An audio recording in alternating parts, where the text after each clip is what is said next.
from Tampa Bay streaming news leader. This is ABC Action News.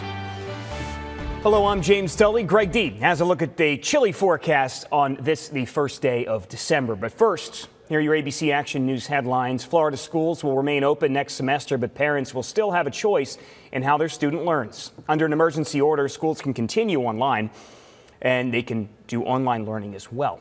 If a student is struggling, the school will notify parents, and the student could return to in-person instruction unless the parent says otherwise. Districts will also have to submit plans for interventions for students falling behind. The Florida Education Association says it's cautiously optimistic about this. This comes as Florida is likely to hit 1 million total COVID-19 cases since the start of the pandemic today. In its latest update, the state reported nearly 100 new deaths, almost 6,500 new cases.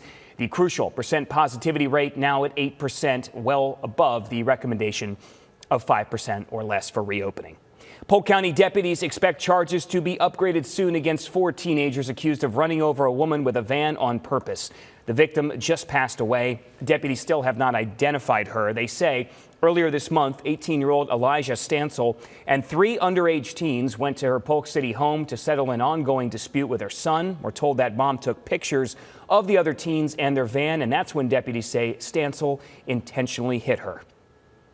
The Pasco County School District has a compromise to allow fans at sporting events and other extracurricular activities. Starting today, each student will be allowed to have 2 people in the audience per event. The district says there will be strict social distancing rules and mandatory masks at indoor events.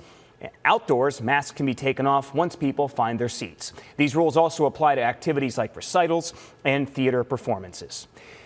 And Tampa welcomes its brand new temporary NBA team today. The Toronto Raptors have relocated to Amalie Arena for this season due to COVID-19 restrictions in Canada. Their training camp and media week starts today. Their first game will be December 22nd.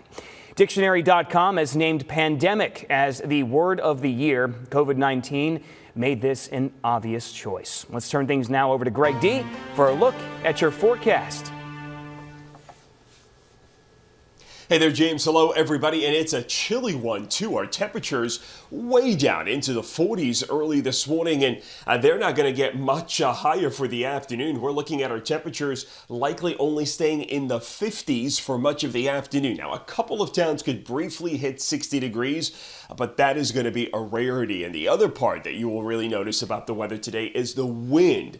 That's going to be up at about 10 to 15 miles an hour, gusts to 20 to 25, and that is going to make it feel significantly colder.